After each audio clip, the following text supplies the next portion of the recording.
Hi, everybody. This is Joe Lynch, and you are listening to Don't Go Out There, the horror movie podcast. My favorite horror movie podcast of all time. I'm just putting it out there right now, and it should be yours as well.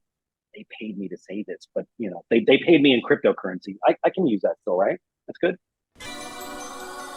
In a world where zombies, ghosts, serial killers, and vampires all exist, it's Nico, Brian, Mike, and Dustin, and they are all that stand between you and the films that could end the world. Welcome to the Don't Go Out There Horror Movie Podcast. Welcome back, everybody, to the Don't Go Out There Horror Movie Podcast. Just want to thank all of our fans and listeners. Really appreciate the support. You guys are awesome. Before we get into tonight's film review, just want to give a quick shout out to our website, don'tgoouthere.com. Everything about our podcast is on the website. All of our episodes and interviews, if you want to check those out. We've done some incredible interviews in the past. Go check them out there in a specific tab by themselves so you don't have to scroll through hundreds of episodes on Apple or Spotify, etc. We also have our store if you want to grab a shirt, a mouse pad, a hat, all that good stuff. We'd love to see your pictures, rep your favorite podcast. And Shan's Etsy page is also attached if you want to grab a tumbler. All of our social media links are on there as well. Facebook, Twitter, Instagram, YouTube, TikTok. Like us, subscribe us, follow us, all that good stuff. And the last thing I'm going to shout out on our website is our Patreon. We call it Blood Donors. We have the traditional monthly reoccurring kind. If you want to support us, help us pay the bills, as we say. Or if there's a movie you want us to review, that option is available as well. Just check out our website, don'tgoouthere.com. Also, if you haven't noticed, we've recently joined the Believe Network. So there's some ads on our program now. But if you want ad-free content, go check us out on Blood Donors. The ad-free episodes will be available there. We appreciate your support. We hope you enjoy the episode. All right, guys, get into the film review. We're kicking off another free theme month, and up first is Brother Brian's pick. You want to announce your pick and why you picked it? Sure. Given the less than ideal reception that the first one got from our very in the minority other co-hosts here, it's taken me a long time to pick this one, but here we are. I went with 10 Cloverfield Lane, the semi-loose blood relative to the great Cloverfield, and the last one in the franchise to me because the third one doesn't exist, so don't ask about it. I do love this one. I think it's very well acted. Atmosphere is phenomenal. Cast is elite. And they just kill it. Director Dan Trachtenberg, surprisingly not related to Michelle, by the way, who we covered on the amazing Predator prequel, Prey, actually was nominated for a 2017 DGA Award for Outstanding Directorial Achievement for this film, as well as a few others in the UK. So, in short, I love this one. All right, I'll go next. Brian, I gave Cloverfield a 2.5. Yeah, it hurt me to do that because it was on your birthday. It hurt to do that, but we had to be true to ourselves.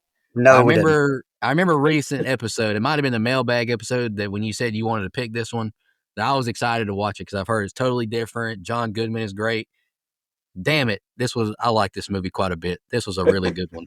Like, damn it. No, I'm happy. I was happy about it. Like, I really went into it open-minded, like hoping, they'd be different than Cloverfield, and it really was. I think, like you mentioned, John Goodman, great. I fell in love with Mary Elizabeth Winstead. I called dibs. You other fuckers, stay away.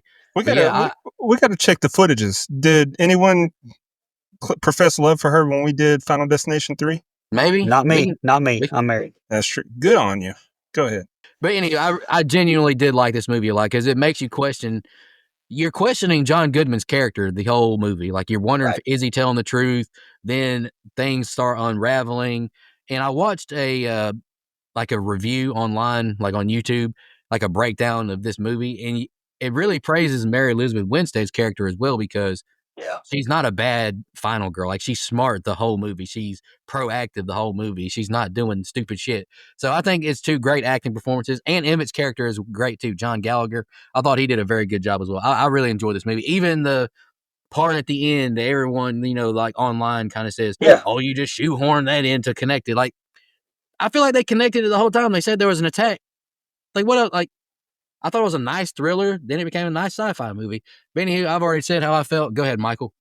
Yeah, so I also gave Cloverfield a low score. I don't remember what my score was. I'm never going to.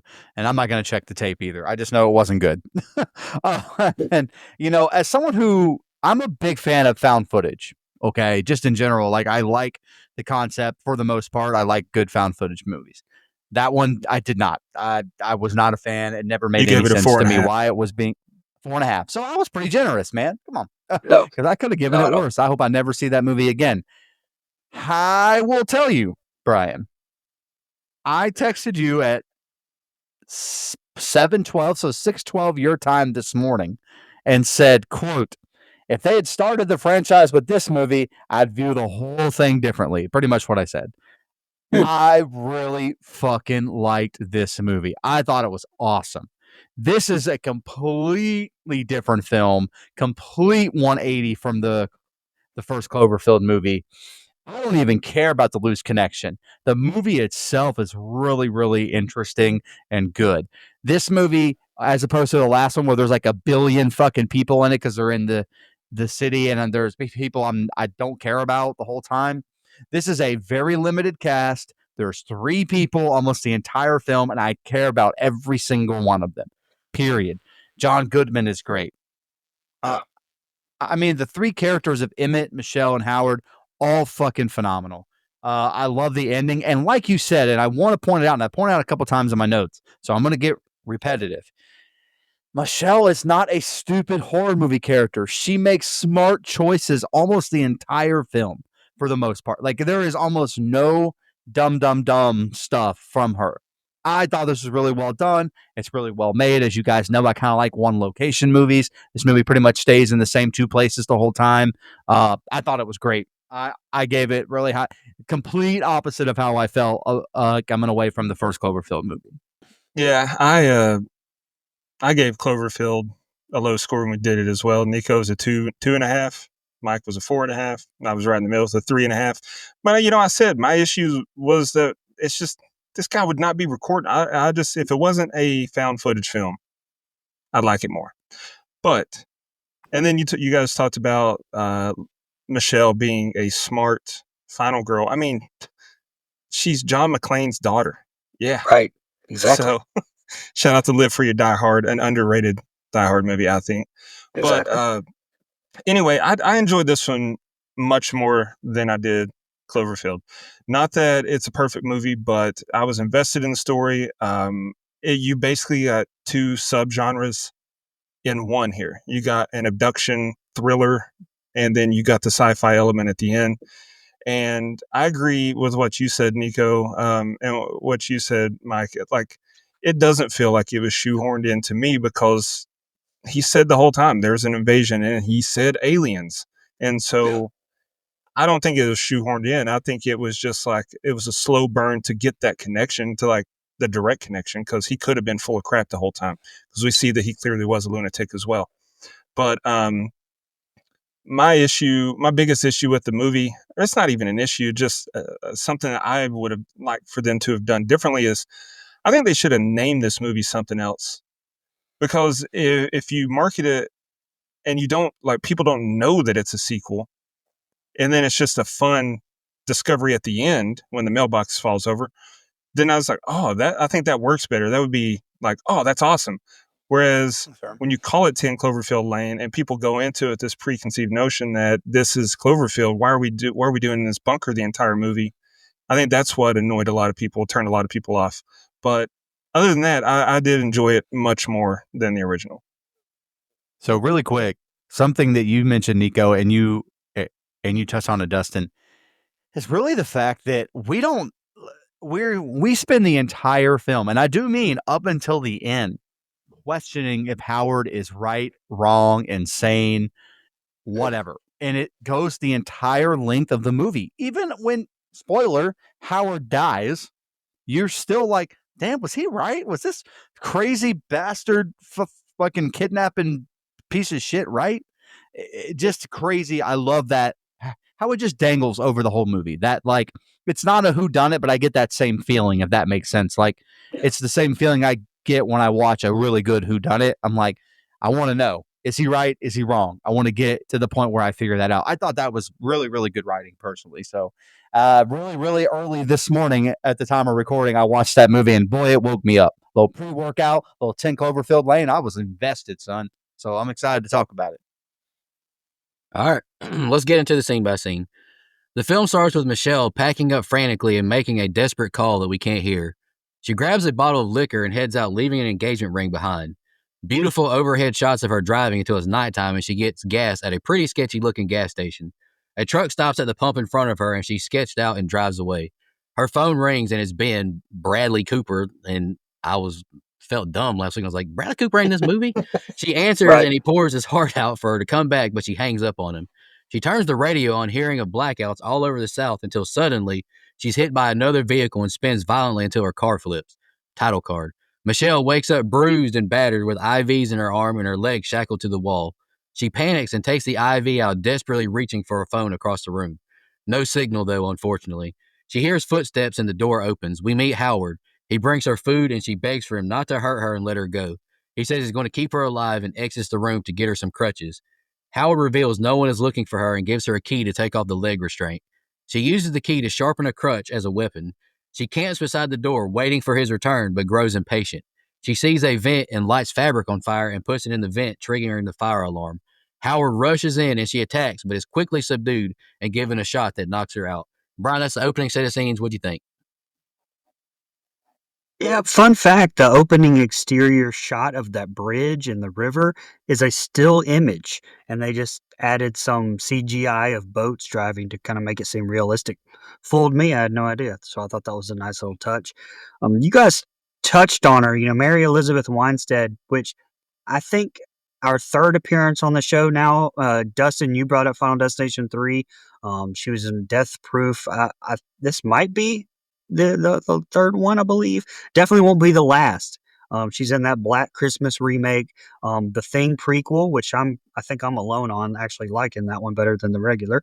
But Ring 2, Abraham Lincoln Vampire Hunter. I'm sure we'll be picking all of those at some point. But yeah, her acting's fantastic, and it has to be, right? Because she has no dialogue until about 10 minutes into this film.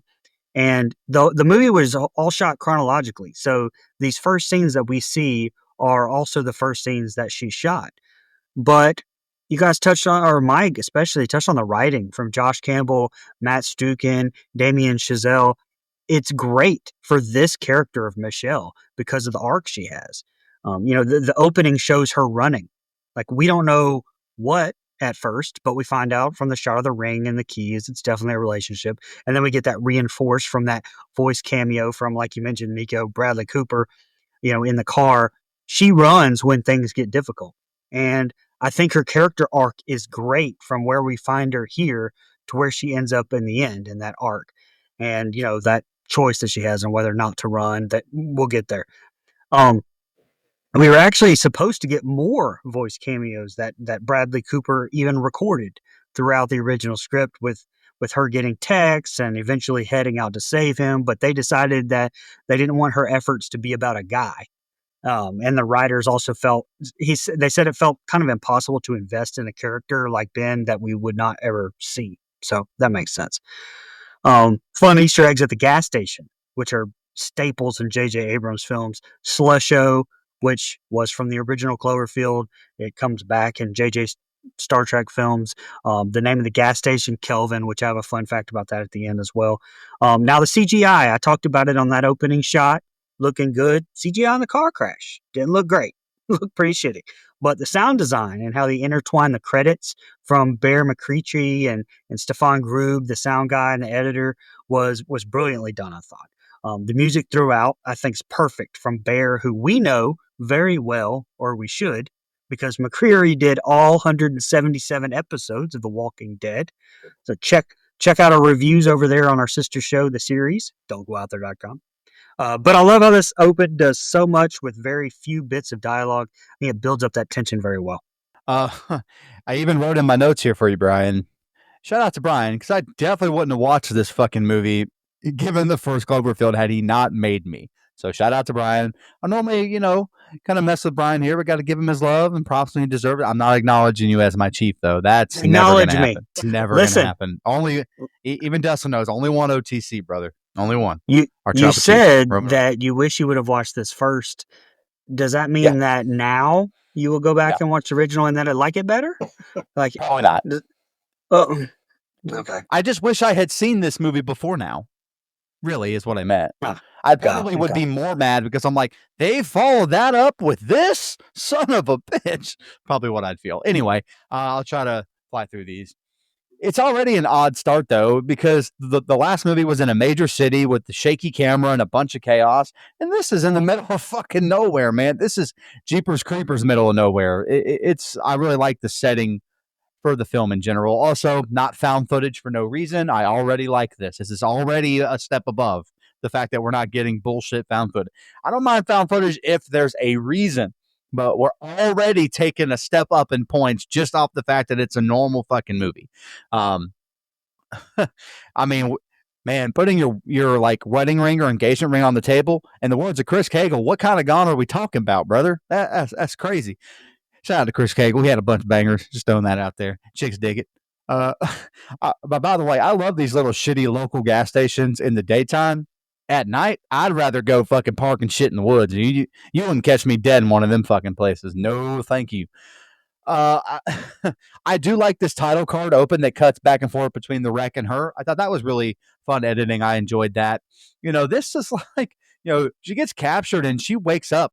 Is this a fucking Saw crossover? Like, I had no idea anything about this movie. And even this room that she's in is kind of grimy and dirty looking, and she's chained. I'm like, oh fuck, John Kramer captured this bitch? Am I being bamboozled? No, it's not. I will say, have you ever wondered why we do this? And you guys can't see me, but why we do this when we're looking for service? We're just gonna go up to the highest fucking point and try to wave it around to get service. That shit don't fucking work, dog. And she did it in the movie. That makes me laugh every time I see it. Again, I got to be honest. It's the old Dave Chappelle bit about Michael Jackson. She's all freaked out when he walks in, worried about him hurting her. Man, he brought you food and fluids. That's a good host. Goddamn, what more do you want? That's all I'm saying. Honestly, and you guys may know a little better. Was this part of John Goodman's big revival? Like, was this around that time where he was kind of in a lot of stuff, playing more serious characters than he had previously? I think this was maybe the kind of starting point for that. But I like John Goodman as an actor. He's the only like good part of The Hangover 3, to be honest with you. And he's in a lot of other good stuff as well. He's really good as the dad in Coyote Ugly. So shout out to Coyote Ugly, by the way. Bad movie, but he's really good in it. Listen, that movie was pivotal in adolescent Dustin's development. No, hey, I get it. And you know what, Dustin? You can't fight the moonlight, brother. You just can't do it. Turning a crutch into a shiv. Are you sure you haven't already been to prison? That was some fucking masterful woodwork out of nothing. That's crazy. Last thing, I hate the character of Howard here in this scene only because he's being so obtuse. Right, the quote Shawshank Redemption. He's telling her something's happened, but he's not saying what. Motherfucker, spit it out, asshole. Yep. You fucker. So I hate how like something's happened. I'm keeping you safe. Well, motherfucker, what happened?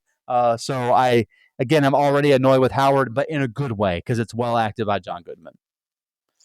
She cut those crutches like that, and the whole time I was thinking, you're gonna have to. It's not like you can go get some more goddamn crutches. Like you're gonna have to use those motherfuckers the rest of the time. So good luck.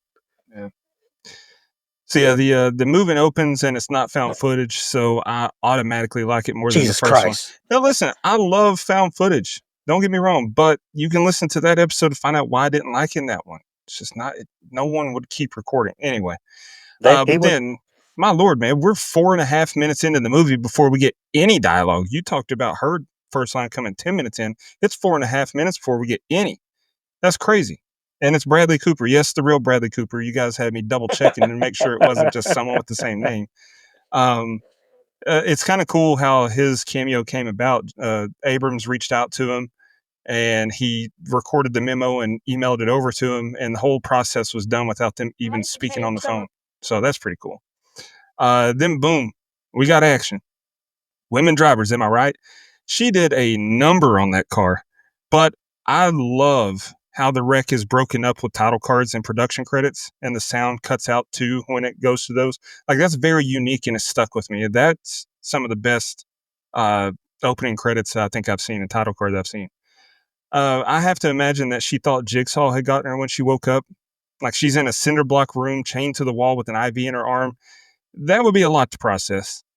But imagine you think that Jigsaw's got you, and then just come to find out it was just Big Dan Teague. He quit selling Bibles and robbing people and then started an amateur hospital. Neat. That's a Brother Where Art Thou reference, Nico. Um, I love I love John Goodman, but I do feel like his character, like you said, Mike, his character is too unnecessarily ominous here. Like the way he didn't say anything while she was crying and begging him not to hurt her. And then just how he said, no one is looking for you before walking out. Like, I feel like he should have chatted her up a little bit about what's going on in the world and maybe comfort her some. Maybe then she wouldn't have felt the need to whittle her crutch into a shiv. I think it's funny that we both said into a shiv, like that phrase specifically. But Buddy, we both had a lot of the same notes on this Yeah, I season. know. We both said the title card cuts, John Kramer, and the shiv. That's good shit, pal. Yeah. Well, when you're right, brother. I mean, we're in this together. It's pretty dumb plan from her to get him back in the room. Like, I get that she wanted to try and escape, but what if he had been gone? Like, she doesn't know that he's not leaving the bunker at this point. So what if he had been gone? What if he left and went to the store? Then she would have just burned the joint down and died. And best case scenario, she's got smoke inhalation. So it's just not smart. Good point. I'm not really sure how to feel about this open, honestly, when I was watching it, but I don't hate it. And I'm interested to see where it goes. Just for the record, if my city comes under attack, I'm going to film the whole motherfucking thing all the way till the goddamn end. Good. And then I'm going to hope one of you motherfuckers finds the footage. Me too, because I'm going to upload it. I'm like, look at this idiot. He could have saved himself, but he's too busy recording. We're going to put it on the YouTubes. I'm going viral. All right, she wakes up and Howard is there watching her. He says he admires her fight, but don't try that again. He gives her more food and painkillers, revealing there's nowhere to go. He tells her there's been an attack, chemical or nuclear, but they're safe in this bunker. He reminds her of the accident and reiterates he saved her life. She thanks him and asks to go to the hospital, but he says she can't leave. The air above ground is contaminated and they're stuck here for 1 to 2 years minimum. She asks to use the phone to check on family, but he says they're not okay. Everyone outside of here is dead, and Vin Diesel just sighed and a tear went down his face. Noise outside the room, and Howard goes to check on it. Howard snaps on Michelle. Like I told him, you need to eat, sleep, and show me some appreciation. Michelle wakes up hearing a truck above her and exits the room. She meets Emmett, and she asks how to get out of here. Howard scolds Emmett for knocking food over, then takes Michelle to the living room and shows off the amenities. He shows her his private space in the bathroom. Howard says he's not some pervert ordering her to use the toilet and no wasted flushes. Howard tells her of Megan, who is no longer with us anymore. Michelle makes her pitch to try and contact police or someone above ground. Howard said he's not crazy. Building the ark after the flood is crazy. Michelle goes up some stairs to meet Frank and Mildred. He opens the airlock and lets her look outside.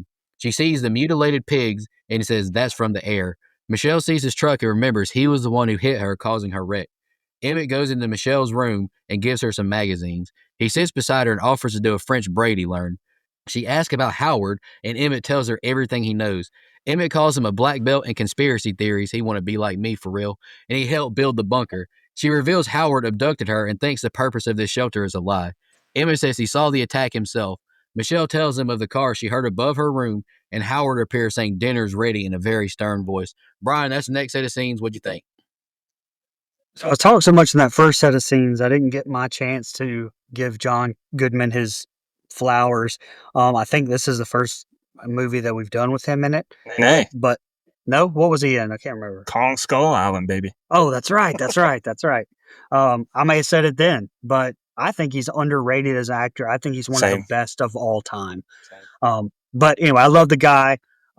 This movie, though, is make or break with him. And I know you talked about he could have maybe talked him up a little bit in the first, or talked her up a little bit in the first season. I seemed so weird, but he plays him like Freddie High Street plays Norman Bates. He plays him a little bit on the spectrum, a little bit, and I love it. I don't think you could have picked a better actor truthfully. And I mean, the whole thing hinges on whether or not you, as an audience, can tell if he's being truthful or not. And the truth is, honestly, spoiler alert, somewhere in the middle. But, that doesn't work with very many actors. I think Goodman's definitely one of them. The look in his eyes when he says, "My name is Howard," by the way, it was chilling. John Gallagher's third time on the show. He was in Hush and the Belko Experiment. Check out that review, don'tgooutthere.com. He's also in Westworld, and the more I think about it, the more I really want to pick that for the series at That some first point. season That's is so good. season one. Very nice shot though from Trachtenberg for the introduction to the living room and the rest of the bunker. That 360 shot, I know it's hard to pull off with crew and just everything. I love shots like that. And last thing, we get that revelation here as she sees the truck and she realizes that he's the one who ran her off the road via that flashback. And just when I was starting to maybe believe Howard, maybe this motherfucker is lying. But then we get Emmett's explanation. I mean, the movie does a great job of that throughout. Although the explanation is weird because Emmett had to fight his way in, but yet Howard had to leave to go get Michelle, right? So I don't know. He's too dumb to realize that says right there that the air is not bad. But anyway, that's all I have for that set of scenes. Great set. Okay. Like we didn't mention in the first set of scenes, you keep saying you saved her, but you're not saying what you saved her from. So that's really fucking annoying. You're not some hero unless you tell me what's going on out there. And even if you did, I don't know if I believe you since you have me chained up in here. But anyway, again, you mentioned it at the end there, Brian. Part of me wants to give him the benefit of the doubt, but it is a fair question why he has this bunker with these rooms in the first place. So I'm already freaked out. I mean, this man has apparently Mark Zuckerberg style bunkers down there. I mean, that's what he said last week. He's got this fucking big bunkerville, or that's what he told Theo Vaughn anyway. Also, this would be a pretty good way to take in the end of days if it was real, right? I mean, he's got like a great collection of movies, board games, games. Like he's got a lot of stuff there, man. I think we'd be all right if we were gonna ride out our days in Howard's bunker there. I will say I hate this stuff though, because this feels like one of those doomsday preppers that's finally having its moment, right? Like if you remove the context, it's like end of the world's coming, 2012, this year, that year, Mayan calendar, blah blah blah, and they finally end up being right. Like that kind of shit annoys the piss out of me, and that's how I feel like he's acting in this. Obviously, he's like kind of right, but anyway. Also, this would make a decent man cave for a football weekend, right? Like if you were just down here and you had all these snacks and pretty good sized TV, and you just sat there Saturday and Sunday and watched it all, that'd be pretty fun, man. Not the company though. Well, Michelle can stay. Everyone else can go. Sorry, Nico. My bad. My fault, brother. All respect to you, brother Chin. I will say the really, and if you don't, if you don't pay attention, you may miss it. But there's a shot where the camera comes up over the welcome mat, down, down this, or is it up the stairs, down the stairs, one or the other. And I really like that shot. I'm like, oh, that's very unique. And there's a couple times in this movie where they do the camera or the editing very, very different and unique. And I think it's makes for a great edit. Like it's really well done. We talked about the cuts and the title card scene, but even here, that shot over the welcome mat, really stuck out to me. I like it. I like this little flashback that we get from Michelle where she remembers seeing his truck before her wreck, right? Like that's like a little bit of a nod, right? And we get, we get more on that obviously, but I like how, Emmett's trying to explain what Howard does or what he did in the Navy. And she's like, what stuff? And he's like, satellite stuff. And Michelle's like what? And he's like, I don't know, satellite stuff. I was like, yeah, that explains it. Yep.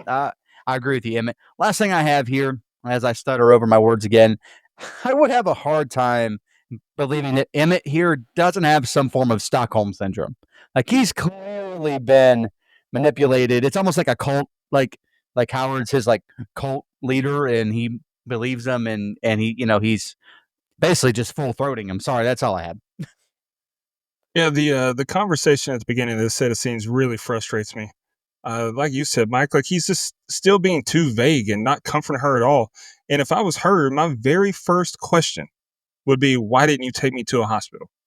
Like, I get we find out that he would have told her there is no hospital or whatever, but I would have at least asked it. That would have been the first thought that came to mind. I got frustrated with them both here. He came across as a lunatic and she just didn't seem logical. I do like Emmett much more. His character seems much more realistic. Even if he's saying the same things as Howard, his tone is much more likely. They just wrote Howard like a villain from the jump, so I didn't buy that he would take anyone in. Like, I get it. We find out he's the cause of her wreck, but so I guess he felt guilty, but he doesn't seem like the guy that would care. But he finally seems like a real human when he shows Michelle the reaction area, or recreation area, if I could read. And then he said, I'm not some pervert. I'm just going to watch you pee. That's a wild stance. Man thinks he's Brock Lesnar. Uh, I like that she finally saw the dead pigs outside.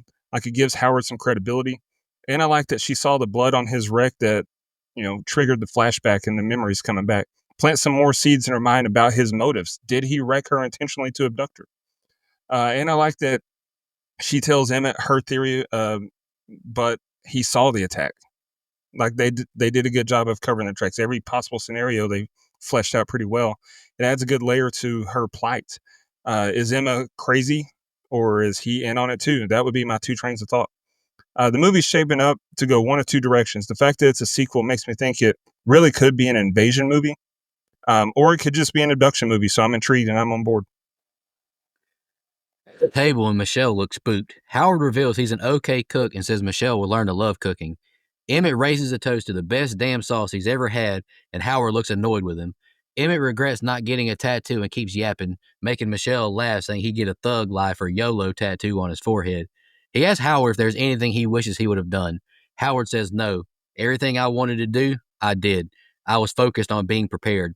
Emmett sees Monopoly and jokes if they started a game now, they might finish by the time quarantine is over, and Howard snaps. And he's tweaking because that's funny. That's a good joke. Monopoly never ends. He nervously twitches and tells him to shut up so they can eat in peace. Michelle sees the keys and begins plotting.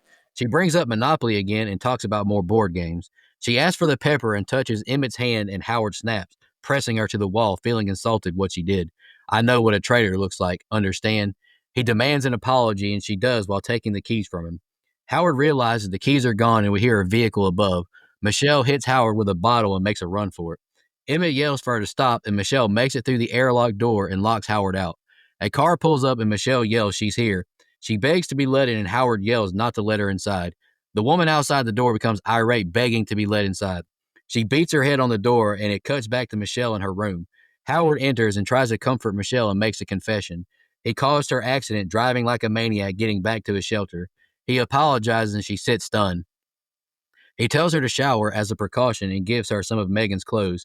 Howard says the woman at the door was a neighbor and the others could show up. Howard asks her to give him stitches. He'll walk her through it. He pours her a drink and she says the vodka is awful. He hands her the needle and she stitches the wound on his forehead. He brings her the stuff from her car and brings up Megan again. She was his daughter and loved French culture. Mom turned her against him, took her to Chicago, and he calls people very strange creatures, which I'll agree with. Go ahead, Bryce, the next set of scenes. Look, those dinner rolls that they have right there at the table, same kind my mom used to fix growing up. I can eat like 100 of those things. I could taste them just watching them on the screen. Man, things are good. Um, anyway, and since I was paying attention to that, I definitely noticed the amount of spaghetti sauce on Emmett's plate kept changing as they would cut back and forth to him. And they're doing that Big Bang Theory thing where they're not really eating, they just move the food back and forth on the plate. Drives me crazy. Great jump scare, though, from Howard when he bangs on the table, but even better acting from Goodman, or should I say Babe Ruth himself. I'll tell you what, though, she's got balls. I mean, somebody had a temper like that, and you grab those keys right off the bat? Woo! Fun fact, though, Susan Cryer, who plays the woman who begs to be allowed to enter the bunker, also plays a newscaster in the third movie, The Cloverfield Paradox, which I've never heard of. I don't that doesn't exist. The appearance of that woman, though, outside pleading to get in was one of the only reshoots. They threw that in there to kind of increase the drama, the emotion, the anger. Everything behind her is actually blue screen. So they did a good job with that, just not that car accident at the very beginning. The awkwardness at dinner is hilarious. Like, Howard smiles and just wants to have a nice dinner, but Michelle and Emmett are just sitting here in silence like they'd rather be literally anywhere else. That was great. And then it spins, and the funny part is Emmett. Like, he brings some comedy to the situation, trying to joke around. And then, his talk. As someone with a lot of tattoos, I will say it's a good thing for Emmett's sake that he didn't get any. He would regret them. Getting your name across your forehead is a horrible idea. I don't like that Emmett kept looking so suspicious when Michelle kept asking for stuff. Like, what was his reason for that? She said, pass the salt. And he looks at Howard like, is that okay, master? Get out of here. But I did like it when Howard snapped. Man told her to tell him she'd behave. What a maniac. They're adults. And it made his character even more of a mystery. I can never truly believe that he has anyone else's best interest in mind. I'm not buying that she was able to lift his keys off him that easily. Like, that was a little, come on. He would hear the jingle. He would feel the keys being taken off his belt like that. I didn't buy that at all. Great tension when she smashes the bottle over his head and makes a run for it, though. And then when the woman shows up, that's a great twist. There's at least a little validity to what Howard has said. And all I can think about is how awkward it's going to be when she has to go back downstairs with Howard after smashing a bottle upside his head. I really wish that we'd seen that part. I like that Howard came clean and confessed to being the one who crashed into her. And he made me laugh when he said, I know I seem like a sensible guy. Buddy, no, you don't. You want her to drink your homemade vodka right before she stitches you up. That's the opposite of sensible. But we're moving along in the story. I'm liking it. Sorry for the skip around there. I didn't want to pull a Dustin's porch. Shout out if you know, you know. Anyway, this dinner table scene is some fucked up lighter version of a Texas Chainsaw movie. Like this is like that feeling I got. I'm like, awkward dinner scene, horror movie. The tension is great here though, right? Because Michelle is a character that's kind of almost clearly doesn't believe Howard, right? Also doesn't trust Emma, but kind of wants to, kind of doesn't. Really like the facial acting that we get out of all three of these characters around the table. And again, I just like how she does this fake nice thing that we get, right? And again, Emmett feels like he's kind of guy that annoys me, that doesn't know when to shut the fuck up in a situation. Like, dog, just shut the fuck up. You know, like, you don't even have any other words you can say to those kind of people. Sometimes it literally just has to be, man, shut the fuck up. And I will say, getting Michelle to laugh was interesting, though. Like, I don't think that was fake. I think that was a genuine bit of laughter from the character. I thought that was great. And again, just an uncomfortable table scene. Michelle tries to fake nice her way into getting out of there, and Howard's not fucking buying it. Goodman's great here, from his hands kind of twitching over the table to his outburst. I thought it was great. Also, side note, since she brought it up, fuck the game. Sorry, the board game. That is a game with 100% luck. There's no skill involved, and that makes me good at it. So, but still, fuck the game. Sorry, dog. What? Yeah, you I can didn't say cheat. it wasn't fun. It's Huh? not all skill. I used to cheat at Sorry all the time. What you do I is said you it's accidentally. luck, brother. Yeah, it's not luck. I mean, you pick up more than one card, then do the sleight of hand and put back the one that you don't want. So you're a cheater pumpkin eater. That's crazy. I'm the banker in Crazy to admit Monopoly. that. Absolutely. Oh God, I'll never play Monopoly again. Man, side note, my sister is like Monopoly evil genius, and you can't go into a game with her and quit. She will bleed you dry of every dollar in all of your assets. I will That's what I'm not play talking with about. somebody that won't let me bow out. Nope. Buy me out and let's move on. Anyway, I do love everything about this scene. It's great. You know, the tension is great. Her getting away is great, because up to this point, I don't know who to trust. And then her basically, while watching this woman die, gives that validity to Howard, like you mentioned. You know, her face is all fucked up. It adds a lot to it, where, like we've talked about, shit, is he right? Like, how is this fucking asshole right? Like, that's crazy. That would be a crazy twist. It's unbelievable. And I really like it. And I still don't trust everything being on the up and up. And this is through my first watch, especially after his confession to crash in her car, right? Like, being the one that makes her be in this room. Um, Again, now I like the little line when he makes his, hey, you want a drink? And it's supposed to be vodka, and he hands it to her. He said, I said it was distilled. I didn't say it tasted good. Great line. I thought that was great, because shout out vodka normally by itself just doesn't taste good. It's the worst liquor you can take a shot of, in my opinion. Last thing I have here, man, just a really good set of scenes. This movie, I literally wanted to make it known. Sorry, Brian. 20 times better than the first one. That's what I put in my notes. That's how excited I was while watching it. Yeah, I 20 don't know, man. times 4, so this is going to be what? Back An back 80 point? back when I used to drink, I used to enjoy shots of vodka. I liked it neat, warm vodka. Ugh. But I got acid reflux just thinking about that. But anywho, Michelle is Yeah, those looking through warm her shots of vodka are the reason I shit my pants. Thanks a lot, no, asshole. that was Rumpelmans. Yeah, both. We've brought that moment up way too many times tonight. But anywho, Michelle, Michelle is looking through her fashion sketches, and Emmett tells her she couldn't have done anything for that woman. Michelle brings up regret, saying she has some. Emmett goes Uncle Rico on us, reliving his track years in high school. The night before it was time for him to leave for Louisiana Tech. He got pissed wasted and missed the bus. He purposely didn't buy another bus ticket either. Michelle tells her story now. A little girl in a hardware store getting yanked around by her dad. She had the same problems with her dad. However, she only watched a little girl get abused but didn't do anything. And like I always say, the moment got too big and she pissed down her leg. She tears up for not doing anything, and Emmett says, "We're here and alive. It means something." Jukebox fires up, and we get a montage of the three living life, doing puzzles, eating, watching movies, being normal. Emmett is ticked, realizing the cat puzzle is missing pieces. Michelle shows him her post apocalyptic fashion sketches, and the walls begin shaking. We hear helicopters above, and Howard says they're not our military. He thinks it's an invasion with ground sweeps and extraterrestrial signals. An alarm goes off, and Howard is very concerned. The air filtration system has gone down. Michelle is voluntold to climb into the duct and reset the system. She crawls through the duct and makes it to the incline. She resets the system and climbs up this ladder in the room. She sees the word help scratched into the glass with bloodstains left behind. Michelle tells Emmett Howard lied about Megan, thinking he did something horrible to her. She shows him a picture, and Emmett says, "That's not Megan. That's a girl, Brittany, he went to high school with." The story isn't adding up, and another picture of Howard and Brittany falls out the book, and she has on the same shirt Michelle is wearing.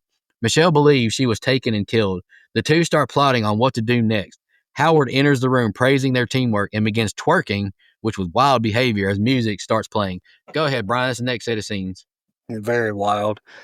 Yeah, there's a lot of character development dialogue here in this set of scenes. Trachtenberg, I thought, did a good job of still keeping it interesting. I mean, he shot Emmett from like in front of him, and then he shot Michelle like down the wall, almost having some of the wall blurred out and cut frequently enough that it still kept her interest. Mike brought up some of his shots. These were stand out to me for sure. But like I said, good character development, especially with Michelle, where it once again reinforces her want to help, her want to do something in her life, but her fight or flight gauge, I guess, has always been just set to flight. Um, a deeper meaning here to a pretty simple plot that, I mean, yeah, it has a crazy ending, but I think that's the most important thing to that character arc that I was talking about that makes the movie so good to me, with her anyway. Question here. Why was Michelle's mission in the air duct not to just go clear whatever was blocking the fucking door so that they could just access it again, like later? No idea. But originally, the scene where she looks out that hatch at the top of the ladder, it featured a jump scare involving like this mutated looking bird. But J.J. Abrams suggested it was a little too convenient that every time she looks out a window, something would surprise her. So I'm glad, I'm definitely glad they didn't do that. And like I mentioned earlier, with the movie being shot in chronological order, aside from a few reshoots, mostly some insert shots, one of those is right here in this set of scenes where we had that shot of Howard asking Michelle, "How's it going?" through the vent in the air shaft. John Goodman was wearing a fake beard right there because he had already shaved it off after that big scene, next set of scenes. Regardless, great fucking tension building here at the end with her finding out about that girl who went missing, just adding a whole nother layer to our man Howard here, more than halfway through the movie, and we're still getting information.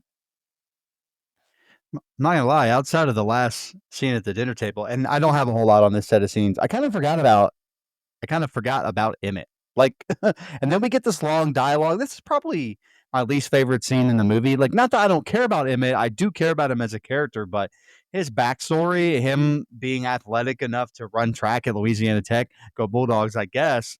But I'm not believing that shit. Look at this guy. Running track my ass like Forrest Gump runs track. I dog. Um, up to this point, there's just been nothing in the film that feels like that fluff except for this back and forth. It's not bad, and it didn't last long, but in a movie where I've liked everything else so far, this definitely stuck out. And I already thought that Emma and Michelle were established enough characters that I cared about them. But this does kind of go to Michelle trying to quote unquote win Emmett over, Emmett trying to win Michelle over. There's some tit for tat there for sure. Look, I'm not going to lie. My wife can probably hear me from the other room. I hate puzzles in general. I'm not patient enough, and I'm also really dumb. So I tell you what, I don't know if this would be the first thing I would do if it was the end of days, but at some point I probably would start a puzzle. I'd get mad and throw the pieces everywhere, but every time I see a puzzle, nope, I realize I'm too stupid. Even though it should be simple geometry, it's not. Damn tiny little pieces. Anyway, Howard explaining what this could, what it could be that they heard cracked me up for some reason. He's like the nerd that you ask a question to about a very discrete topic, and he's been holding on to that answer, wanting to ramble for a while. It's a subject that only he knows he's an expert about. It's like me and Titanic. Like, if you ask me a question, you're going to get a 30-minute answer about it. So don't do that. I really like that kind of character that Howard is here. I think this is a good scene in the air duct, right? I think seeing help on the window, and when you first see it, you're like, is it on the outside? What's on the outside, besides that woman that would be writing help? And you realize, oh, it's on the inside. So Howard really is a piece of shit, but also so far Howard's been right. So I'm back to not knowing what the fuck to believe. And again, what we saw previously kind of contradicts what we see now. So I like that dangling carrot that they have. And again, I didn't think that she'd be able to win over Emmett and turn him babyface, for lack of a better term, but she tends to do that here. Last thing I have, John Goodman twerking this dance cracked me the fuck up. That shit was hilarious. He looked like fucking Tom Cruise at the end of Tropic Thunder. That shit was funny as shit. Yeah, so Emmett saying that he lived his life in a 40-mile radius is cute and all, but has he ever considered living his life a quarter mile at a time? Shout out to Dom Toretto. Also, shout out Louisiana Tech, alma mater of Phil Robertson. I know Nico appreciates that Duck Dynasty reference. Then when Michelle starts talking, I'm convinced that she's just an awful person. Not only did she leave her boyfriend without even telling him, but she watched child abuse in a store and just let it go. She's just a bad person. I like the montage we get after that, though. Like, it shows the three of them settling in and bonding, and it really paints the picture. They've been here a while now. And I kind of like that we don't know how long they've been. That's good. Then their piece is broken up by helicopters and an alarm. Tension's picking back up. Huge plot twist when Michelle thought she had found clues about Howard's daughter, but Emmett tells her the girl in the pic wasn't his daughter and that she went missing. The girl in the picture went missing years back. I'm back to thinking Howard's a bad guy. I love the constant curveballs regarding his character. And then he just cracks me up with his dancing. Like you guys said, I love John Goodman. It's a lot of dialogue in this set of scenes, but we get a major development and I'm still enjoying it, and we're setting up nicely. Yeah, and y'all bear with me. I don't know why scene 5 has the most, but here we go. Howard walks away and Michelle turns the shower on. Her fashion eye turns on seeing the curtain and shows Emmett an article in a magazine. Emmett goes into Howard's private area. That sounds very sketchy. Whoa. To make small talk, but says he wants some water. He snatches a pair of scissors and asks about Michelle with the air filtration unit. He's concerned Michelle may have brought contaminated air particles back in on her clothes, and Howard removes the shower curtain, throwing it away. They seize the moment to salvage it and make a makeshift hazmat suit. They plot a plan to escape as we transition to the three playing a guessing game that I can't think the name of now, and I apologize. Howard's turn to give clues to Emmett, and he says he's always watching, and Emmett gets nervous thinking he's onto their scheme. Michelle breaks the tension, yelling, "Santa Claus!" She got her right, but Howard refuses to give them the point. She goes back to putting the suit together and hides it under the mattress as Howard enters the room. He asks for her and Emmett's help with a drum of acid. Howard asks them what they're doing with the scissors and other tools. They try to calm him down, but he threatens to put them in the bin alive to feel the pain. Emmett says he wanted his gun and was making a weapon to take it from him. He wants Michelle to respect him the same way she respects Howard. He accepts Emmett's apology, then puts a bullet in his head. He corners Michelle and tries to calm her down, saying Emmett was dangerous. He sends Michelle to her room, saying she doesn't need to see what's next. Shots through the bunker, and we see Michelle crying in Emmett's room. She looks through Emmett's wallet, and Howard enters, giving her a bowl of ice cream. She finds his bus ticket from the time he was supposed to go to Louisiana Tech and gets back to suit making. Howard is approaching and she hides a suit under her mattress, but Howard spots a piece of it hanging out. He grabs her hair, tossing her, and she runs out, closing the door to her room. She sees Emmett's body in the acid dissolving, and Howard confronts her. She kicks the acid tub at him and she takes off. The acid causes an electric fire and she gets her shit. She's confronted by a severely burnt Howard and she pulls a shelf down on him. She climbs into the duct system and crawls away, but is attacked by Howard with a knife like Jamie Lloyd in Halloween 5, Mike's personal favorite. He warns her of what's out there and she escapes his grasp. She suits up and uses the liquid nitrogen to break the padlock and escape outside. And the next set of scenes is the ending. Go ahead, Brian. Oh, I'm so ready to do that classic. That's this year. It is. I'm ready. A few more months. All right. So this set of scenes is so great because I've now convinced myself, like thanks to this movie, obviously, that Howard is full of shit for the most part. And we got to get out of here, which, as we find out, next set of scenes isn't entirely true. But with the concocting the plan and, what we find out about the missing girl, and then this whole scene with Emmett and the gunshot and the acid, like, I'm not even thinking at this point about it being right or wrong. I'm in survival mode with her, and the sound design. When he shoots Emmett, the ringing, and you not being able to hear what he's saying to Michelle until the ringing goes down, almost like you were there in the room with them. I absolutely loved that little touch. Now, there is a mess up I have to call out, being a driver license person myself. When Michelle's looking at Emmett's driver license, it says Class D, personal driver's license. Well, actually, in Louisiana, a personal driver's license is a Class E. A Class D is a chauffeur's license. So, attention to detail there, plot department. Last thing, I also love the little touch of the liquid nitrogen on the padlock here at the end of the set of scenes, like calling back to that Navy story that Howard told. Because the whole time I was thinking, you need keys, damn it. So it was a nice touch. All right, so just off rip here, 16 Candles, much better than Pretty in Pink any day of the week. I 100% there. No offense to anybody that would pick Pretty in Pink, but you're wrong. You're allowed to have wrong opinions. I think this is actually really smart. Again, character stuff from Emmett to kind of play, to play on Howard's emotions like this. I think he knew that would trigger him to get rid of the curtain just with how paranoid that he is. And, there's just a small part of me that doesn't trust Emmett, even though it looks like he's trying to help Michelle. It feels like a bad double cross from 1999. Vince Russo is on the way. So, by the way, Brian, since you're going back through a rewatch, when you get to a lot of the Vince Russo shows, you're going to be upset, buddy. It's not good stuff. I will tell you, and I know Dustin agrees. I think we talked about it. 2000, 2001 Attitude Era is good storyline shit and good wrestling shit. Some good stuff in there. Anyway, Howard not being able to play this fucking game cracked me up. Like, he sucks at this guessing stuff. I thought it was really funny, and I really felt like it was convenient in a good way to have him draw this Santa Claus card, right? I mean, these dumbasses gave themselves away that they were up to something. I really like that scene. It's tense.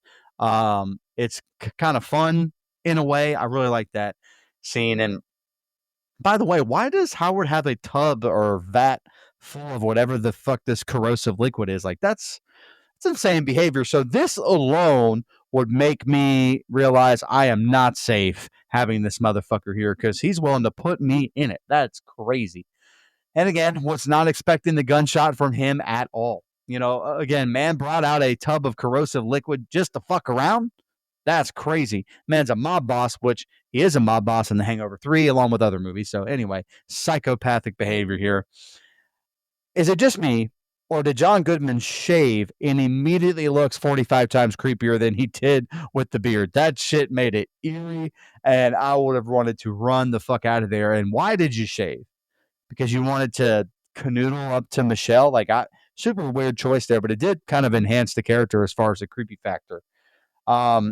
Again, Michelle is smart, right? She does something smart. They should have done something like this a long time ago. And hey, how do you like this little comic book reference? My man looks like Two-Face from Batman right here. A little Harvey Dent, huh? Come on, Look at that.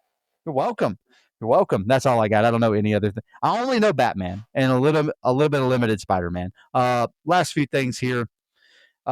This chase scene is a little too chase sceney for me, but I understand it had to happen. You can't really have this showdown without it, so I understand. And Michelle is just, last thing, so much smarter, and re-emphasis on so much smarter than everybody from the first fucking Cloverfield movie. Go ahead, Dustin.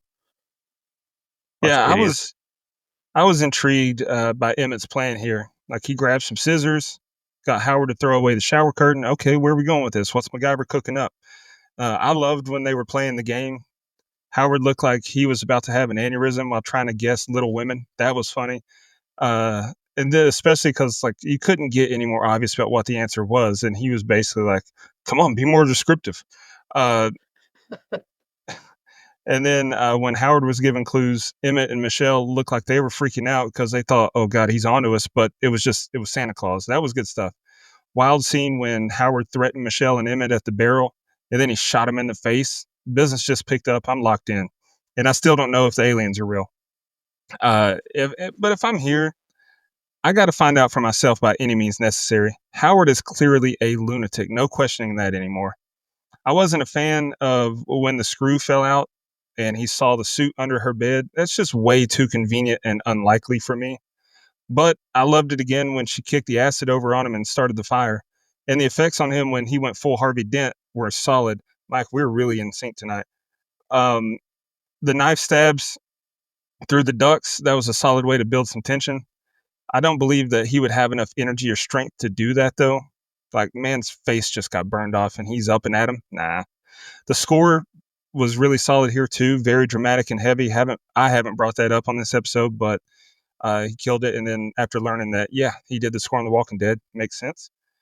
I got a good laugh at her thinking that air duster could freeze a lock enough for it to break until it worked. Give me a break, man. But anyway, I'm excited for the finale. All right, here's the end. Michelle pauses briefly, making it outside, and heads to the truck. She tears the pant leg of her suit and frantically tapes it up. She removes her mask and breathes fine. She hears a noise in the distance and climbs on the truck and sees a spaceship type thing in the air, and explosions happen near her. The ship flies to her now, and it becomes a Cloverfield movie now. I'm just kidding. She's ticked and tries the truck to no luck and runs to the dead lady's car, but triggers the alarm. The creature chases after her, and she hides in a shed. She finds the lady from earlier dead and sees the creature exit the cornfield. Michelle looks for the keys, and the creature is on the shed she's in. It tries entering, but she finds the keys and turns the alarm off. She escapes outside and takes off running Forrest Gump vibes to a house yelling for help. The house shines bright green as the ship emerges from behind, and she takes off running from the fumes. She gets the suit back on, and more explosions happen around her. She hides in the truck as the monster tries to attack her. She realizes the monster has the truck in the air, and she grabs a bottle of liquor from earlier and makes a Molotov cocktail, tossing it into the creature's mouth. It explodes and drops her below for a second car crash of this movie. Damn. Sis is built different, though, and exits the truck, dropping a very well-earned F-bomb. She gets in a car and drives away, hitting the mailbox that has address 10 Cloverfield Lane on it. Film ends with Michelle driving away and getting a radio signal that people need help in Houston. She puts it in reverse, Terry, and heads to Houston to help out. Brian, that's the ending. What'd you think? Great shot from inside the mask when she first is getting out, and again when she cuts the pants. And you guys touched on this at the very beginning, and I'm glad you did because I got it written here that a lot of people online say that this ending ruined the movie for them. And I think the complete opposite. I think it takes it to the next level, personally. I mean, her seeing the spacecraft and then going, "Oh, come on." That made me laugh. And yeah, so that's also actually the same bottle of whiskey that she took in the beginning of the movie from her house that she uses here to probably non-realistically, but who cares, make the Molotov cocktail. So yeah, in some fucked up way, he really did save her life by taking that wine too. Even though he was apparently also a psychopathic child murderer. But again, I think her making the choice to fight instead of running again to possible safety at these crossroads, I think that's a great thing to show how far she's come and how that arc of hers has completed. Like she's no longer running. I do kind of wish that the sequel would have maybe followed her a little bit, but I kind of like how it's set up. It's kind of like a reverse Quiet Place, where the story is like large on scale and then shrinks down. But I also kind of wish the creature she sees would have been one of those things from the subway in the first one that makes people's heads explode. But hey, what can you say? Great ending to a very good movie, I thought. The minute that she stepped outside, I knew this chemical stuff was fake or not. Like again, still kind of confused on what to believe. Clearly, it's an alien attack, right? Again, I like that we have a character that gets away clean, right? We're not doing this. Uh, she gets away and her leg gets grabbed at the last second, and they have to fight again. Like none of that bullshit. Just she wins. He's dead. The place is on fire. We don't need no water. Let the motherfucker burn. And she's on her way. I like that. And again, what I will say, what the chemical stuff did lead to was a very intense, like 15 seconds, where you think, damn, she better fix that hole in her fucking pants, otherwise she's dead. Again, that was kind of fun. But outside of that, I would say I would almost rather have chemical warfare than see this particular spaceship flying towards me. That's a scary ass fucking vehicle. My God, man. Give me fucking radiation all day, I think. I don't know. Maybe I'm wrong. Never been through that kind of radiation. These some ugly ass aliens, man. These aliens are fucking hideous, dog. It's not like aliens from Alien or anything. These are some fucking hideous looking things, man. This is just so much. I'm sorry, but this is just so much better than the first one. That's all I could think about. You get these aliens, they're shot well, they look good, and the decision to not go found footage and make it this alien. Excuse me, that's a bad stutter there, brother. That's rough. Oof. Anyway, this alien reveal and attack is so fucking creepy. It's well done. It's well shot. It's well executed, and it's not shaky cam found footage where I can't see what the fuck is going on. And again, I really like it that she gets away. I think it's fun. I haven't seen the next movie, Brian, but I wish now that I know it doesn't follow her, I'm a little worried. I may not check that one out, to be honest. Now that you said that. Side note. Look, so you know how this one kind of basically takes place at the same time or very close to what happened in the first one. That one's taking place pretty much right at the exact time as well. And it follows just an entire space. It's completely like on a space station and kind of shows how this fucked up way how they mess with dimensions and tear in space and let That these sounds fucking awful. creatures in. That It's sounds not good. terrible, buddy. It's Jason X bad. It's not good. On a space station. Whoa. We've never been to space. They're just telling Oh, fairy wow. tales at this point. The monsters he believes though. I'll leave you with It's more this. plausible. I won't comment. She's a better person than me because she turned her car around and went to Houston. I'd probably take my ass to Baton Rouge, brother. Party, Tiger Town, go Tigers. All right. Sorry, bro. This dummy makes it outside and rips her shower curtain suit on a truck door. You got to be more careful than that. What are we doing? I love how the movie lures us into thinking that she's home free here, though. Like she's outside, it's beautiful out, and there's birds flying, and she takes her helmet off and she doesn't die. Looks like she's home free. Then an aircraft is flying and there's explosions. I really think they should have, this is where I really think they should have called this something else and let it be a surprise that it's a sequel to Cloverfield. Because up until this point, the woman showed up and she was freaking out, but we don't know what happened to her. And there's been enough threats for it to work and draw people in as is. And it would have been a nice surprise that it's also an alien invasion movie, in my opinion. And then she sees the alien. Tension's very high here. Good stuff as she's trying to survive until she grabs the Glenlivet 12. I'm not sure how to pronounce that, but that scotch is only 80 proof. It's not flammable. Liquor has to be at least 100 proof to be flammable. I've said that on the show multiple times. So I'm not sure how likely her plan was to work. But we get a feel-good story, feel-good ending with her living, and then hearing that Houston's the place to be. And so she's going to go join the efforts. It's a little too convenient for me, but I don't hate it. Going to go hang out with Mike Jones. Who? But anywho, hey, there you go. I don't know why that popped me, but that's what all the fucker says. But anyway, let's jump into our social media comments and questions. I'll knock out the gram first. We only got one comment. Teammate of the show, Mr. Kevin Scanlon, commented, This film is a mixed bag for me. I liked it, but I definitely didn't love it. John Goodman was great, though. It just doesn't quite hit for me like the first one did. Also, yes, I'm aware that Brian and I are the only ones who like the first with a laughing emoji. And Brian, if you're doing Facebook tonight, have fun, brother. You got some hell of comments to read. I'll go ahead and do X while you're pulling that up. The artist formerly known as Twitter. Andrew Ferguson said, "What other horror franchises, not counting Hellraiser since they already did it, would you like to see get a few minutes randomly shoehorned into a movie that doesn't really have anything to do with that franchise?" And then Mookie Boomer T followed up and said to him and said, "Saul, so much you could do. Either continue the spiral story or go a different direction." I think Nico and I already talked about I don't feel like it's shoehorned in. They did enough throughout the movie to let you know that it's an alien invasion movie.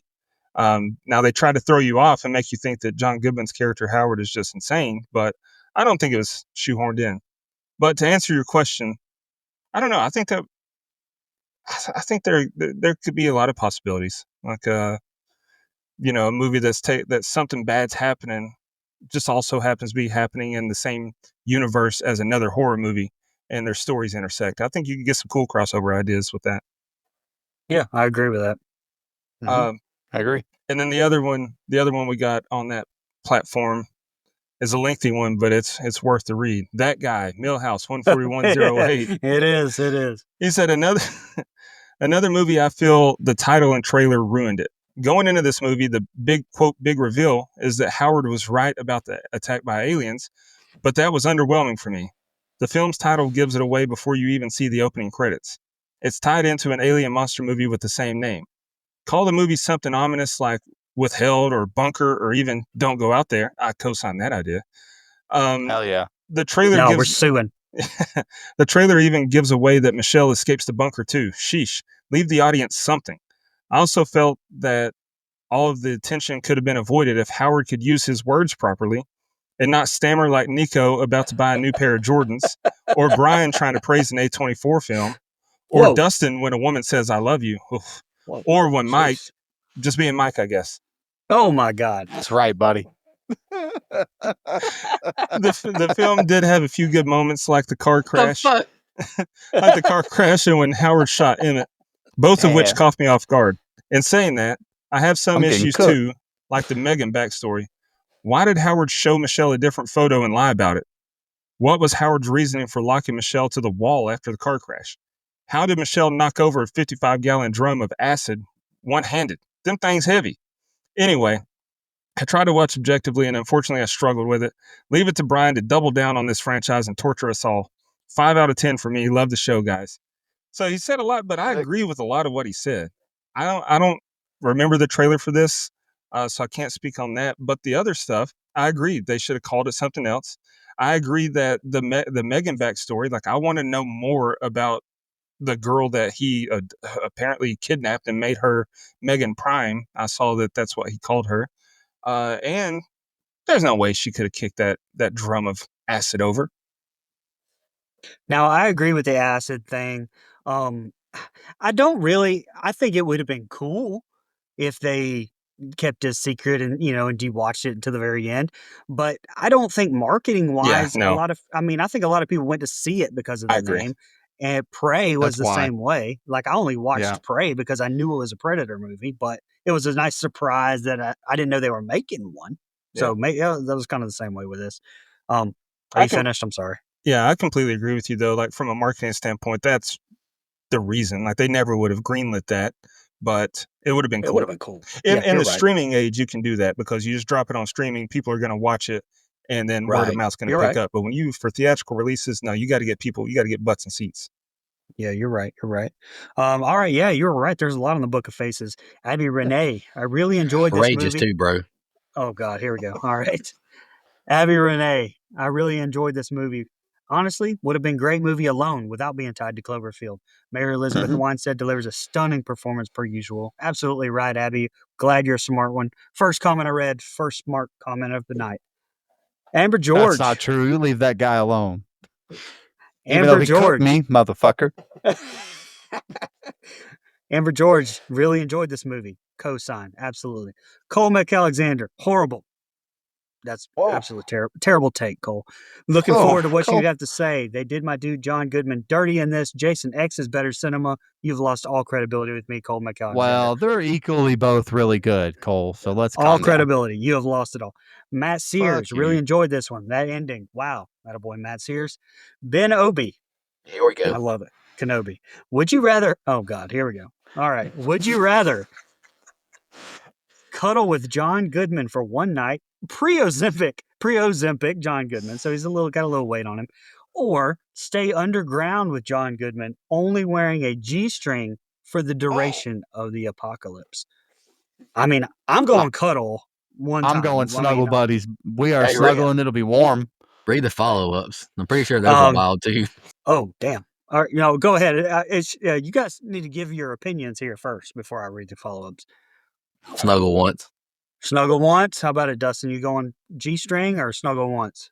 He can wear what he wants. I'll look somewhere else. All right. So you're going to cut. He's staying the whole time.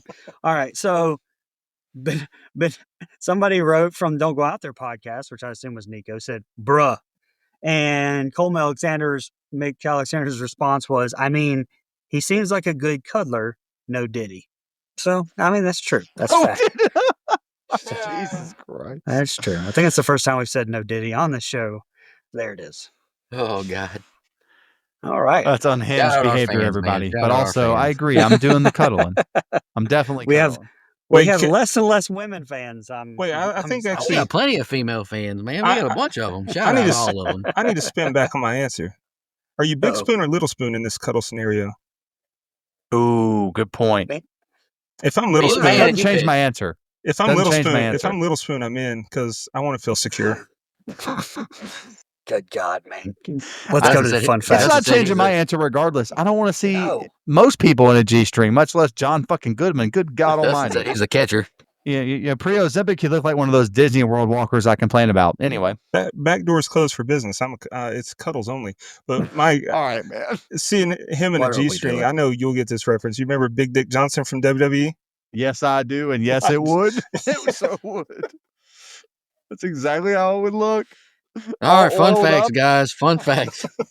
Fun facts. Brian, you got any fun facts? I got two of them. Dustin, you got any? I got a couple. Go ahead. The trailer was made and released only 2 months before the film's release, an incredibly short amount of time considering it's a major studio film. That's wild. The script for this movie was originally called The Cellar and was also later called Valencia. J.J. Abrams bought it and turned it into this. And back to what I was saying, I think either of those titles would have fit perfectly for what I was talking about. Give it a different name. Let it be a fun surprise to the audience that it's connected to Cloverfield. The last one I've got is that John Goodman was in Once Upon a Time in Venice and The Runner with David Arquette. 2 movies. Okay, I'm going to piggyback off of Dustin because I accidentally stumbled into a David Arquette. Okay. So Mary Elizabeth Winstead is in Scott Pilgrim versus the World with Chris Evans, who's in the Marvel movies or whatever with Scarlett Johansson, Or whatever. who's in Eight-Legged Freaks with David Arquette. Let's go. Don't say or whatever like you haven't watched them all. But it's also funny Buddy, I that haven't seen that shit. I just know they're in it together. it's Come also on. funny that Just like we're in this together. it's also funny that you said you stumbled into a David Arquette because I imagine that's how his relationship with Courtney Cox was. He accidentally stumbled into her and just they stuck together for years. I don't know. Have you seen Scream 3, buddy? He fell on I've top seen of her Scream in 3, the Jay and first one. Silent Bob, baby. Lord Buddy. Sorry. All That right, was yeah, rude. I've got two. The cast members weren't told the title of this movie during production, preserving the secret for as long as possible either. And then I kind of touched on this, but the name of the gas station Michelle stopped to refuel at is named Kelvin. This is an Easter egg J.J. Abrams slips into all of his projects, tribute to his maternal grandfather, Henry Kelvin, who owned an electronics company and influenced Abrams as a boy. There's actually an entire timeline in Star Trek based on the Kelvin universe by J.J. Abrams. So that's pretty cool with his grandpa and stuff. So I got one more. The mailbox thing. So that was originally a joke. Like someone said it. Someone on the crew said, "What if she hit a mailbox and it said 10 Cloverfield Lane?" And they laughed, and then they were like, "Wait a minute!" And then they added it in. but that's not the only time that we see the address in there. When she's, going through the air ducts to reset the thing, we see some of his mail, which you can briefly see the address, but still, call it something else, man. Is this where I do the budget? Let's talk about This the would be money. it, man. This is The it, thing that brother. Brian has a lot of. What? 10 Cloverfield Lane's budget was approximately $15 million. The film grossed $72.1 million in the United States and Canada, $110 million worldwide. We'd like to thank that budget and gross line brought to you by artificial intelligence. Nice. Hey, I got one Hey, more. buddy, that's the best way to find the information. I don't got to do a bunch of research now. I can just waste our very limited energy resources on it. Let's go. It's kill Well, the I can environment to vouch get the budget. for Dustin. Dustin does not use that for the David Arquette connections. No, I don't. Because there's been times. That's a good idea too. God damn, I'll use that. There's been times that after the fact, I'm like, why did I go 6 different people? There was a one right there. But I got one more fun little tidbit.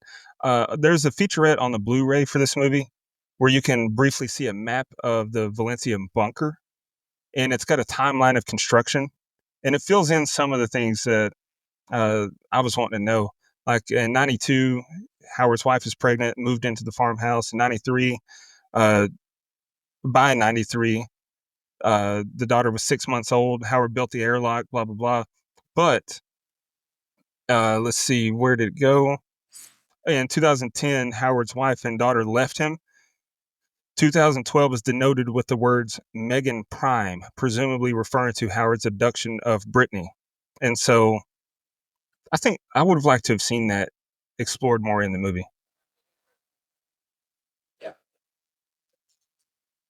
All right, guys, over to our favorite kill, least favorite kill in the rating. Dustin, you want to kick us off so you can jot our scores down? Yeah, favorite kill was Emmett, because we had our suspicions about Howard, but that confirmed them all and really kicked us off into the meat of the story. Least favorite, I mean, I didn't really have one. People died off screen, and then Howard's certain death wasn't really confirmed, but it blew up. But they're all kind of in the same boat as far as how I feel about those kills. And as far as my final thoughts on the rating, I'm a little all over the place with my thoughts on this one. I would have liked to gotten more regarding Howard's backstory and what happened to that girl that Emmett went to school with. And the ending was a little too easy for me, but overall, I did enjoy it. I like that we get 2 subgenres in one. It's a psychological thriller and a creature feature. All in all, I gave it a 7. So double what I gave Cloverfield. All right. Mike, are you going to give us that 20 times? That would make it past 10. So no, but You can just go ahead and give it a 10. We're doing a scale. You can cut it off there. Brian, we're doing a scale of 1 to 10. I have to scale it down, somebody. It's going to be okay. Scale it down to 10. It's fine, man. It's not always 1 to 10. I've given a movie a negative 6.66 before. That's true. I think I gave you did. I also think I gave fucking Thanksgiving or whatever a -3, and I didn't mean to do that. I wouldn't do that in hindsight. I was just mad. Bad time in my life. Anywho, my least favorite kill is Emmett because of all the reasons that you said, Dustin. Also, I just liked Emmett as a character. I felt like I was kind of hoping he would make it out with Michelle. That would have been fine. My favorite kill is Howard because fuck that guy. He was obviously a dirtbag. Dirtbags can be right. Happens all the time. So fuck him. I thought, again, everything I said in my open, this movie was really, really good. It had me from start to finish. I thought there was very little fluff in the movie, outside of a few dialogue things here and there, very nitpicky problems that I have with it. And when you get that, I think you get success for a movie that I enjoy.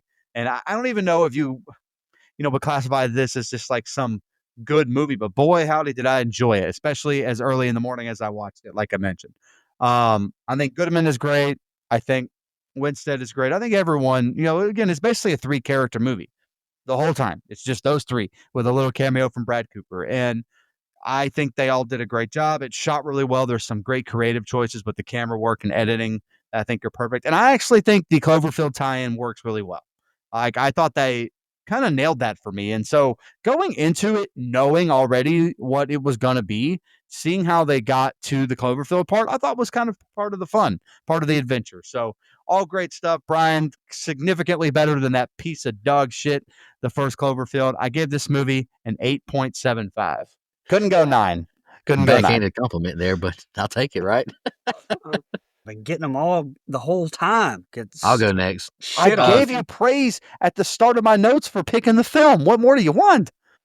You actually rated it the highest of all of us, I think, too. So go. I'm gonna go next. Proud of you. Favorite kill. I'm gonna go Emmett. I did like the bullet, the shot. It caught me off guard. I wasn't expecting that. Then you see him getting dissolved in the acid. I thought that was nice. I am going to cheat, Dustin. I'm going to pick the girl or the lady that we found in the shed. I mean, we did see her banging her head on the wall, like on the door. We didn't really see her die, but I thought Howard's effects looked good. I'm not going to pick that just out of default. So I'm going to go with the woman in the shed. I liked the movie. I thought it was very good, to be honest with you. I gave this movie a 4 out of 5 on Letterboxd. I do agree with Dustin and anybody else who brought it up. I didn't really even think about this, but exploring the backstory of the girl in the pictures would have been nice, but it's not a deal breaker for me. Knowing Howard's past, I think, was sufficiently brought up. He was Blast from the Past, which is a great movie. If y'all haven't seen that one, Brendan Fraser, Christopher Walken, Sissy Spacek, Alicia Silverstone. It's a great movie. Hiding Out in a Bunker Underground. I love that movie as well. I feel like John Goodman's character was fleshed out enough for me personally, but knocking the acid over 55-gallon drum, like one kick, that's heavy as shit. Like, that's really hard to believe. But anyways, I gave the movie an 8, much higher than my 2.5. I'm a grower, not a shower, boys. Whoa. 2.5 to 8. happening? 2.5 to 8. That's what I was talking about. Damn. Don't need to know that That's about impressive. you. But That was Not wild. at all. Wild. I ain't gonna lie. all right, My heart skipped a beat when you said I gave the movie a 4, but then you said out of 5 on Letterboxd. I was like, whoa. He said I liked it, and I gave it a 4. jeez, I would not surprise me with you guys. Listen, I probably love this one more than I do the first one. I gave the original a 7.75. I actually gave this one a flat 8. That gives us a composite score of a 7.9375. IMDb has it at a 7.2, Letterboxd 3.5, Rotten Tomatoes 91%. So only 9% of critics didn't like the movie. We're pretty good. Fresh, they might as well call it the Febreze Brothers. Sorry.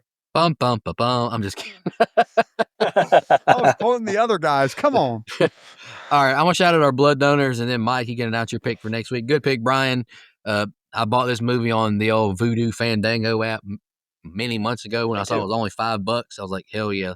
I never want to do it, so I might as well just buy it now. Yeah, it's free on Prime. I feel you. I'd spend $5 too.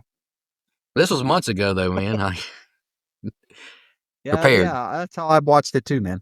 God damn It's it, free Mike. on. All Yeah, right, it shout was out to our me. blood donors, Camper Lover, support the reoccurring Nina, the Horror Movie Crew podcast, Michelle Mirza, Steve Schmidt, the best commenter we have, and Matt from the UK. We appreciate it. Super cool having a donor all the way from the UK. Camp Counselor reoccurring, Edward Hernandez Gunn, Joe Swinford, Adrian Aiello, Brian Samick, Andrew Ferguson, Brooke Maley, Heather Superdoc, Jennifer Davis from Too Close to Home Pod, Dana Tucker, Cole McAlexander, Max K, Madison Arzola, and Casey Smith. Like we've said many times, y'all's donations takes a big burden off of us, help us pay the bills, and we really appreciate it. And I hope y'all know that you are appreciated. Mike, announce your pick for next week. Yeah, so we had another free month, and I've been trying to get around to movies that were on my list. And I think originally when I picked The Happening, I did it to piss everybody off, except Brian likes that movie, so that's not fun. I've never seen it. I was like, that's not fun. So I went back to the old school. You're changing it? Damn. Yeah, but you knew that already. You knew that Only already. because I liked it? Man, what an asshole. Yeah, that's not fun. That's not the fun. I'll pick it eventually. It's still on my list, Brian. I promise. But I went ahead and I went and pulled an old school Mike where I picked the movie that it's just time to cover, right? I mean, again, it's not a classic or anything, but it is just kind of time to do it. Some might say it's overdue. He's picking Sinners. I just know it. Yeah. Buddy, I wish. Are you kidding? That'd be great. No, I actually went ahead and picked Drag Me to Hell. One I saw in the theater originally, and so I remember seeing it very vividly. And I don't know if I liked it or not, honestly, because football, CTE, drinking, marijuana, all those things have affected my brain. So it's going to be nice to revisit and see if I actually like it or if I hate it. Who knows? We'll find out. I've never seen Same it. bad time, same bad channel. I've never seen it, so I'm excited to watch it. But you just reminded me of Rick James. He said, I remember watching it very vividly. I don't remember if I liked it. It's like, I'm not going to grind my feet in someone's couch just for no reason. Yeah, I remember grinding my feet in his couch. Like you said, cocaine's a hell of a drug. So we're doing Sinners next week? Hell yeah. I'll go do a scene by scene this week sometime. no, we're doing Drag Me to Hell. It's actually overdue. That's X fine. was overdue. Pearl was overdoing something. Whatever. No, I agree with you. Jason X.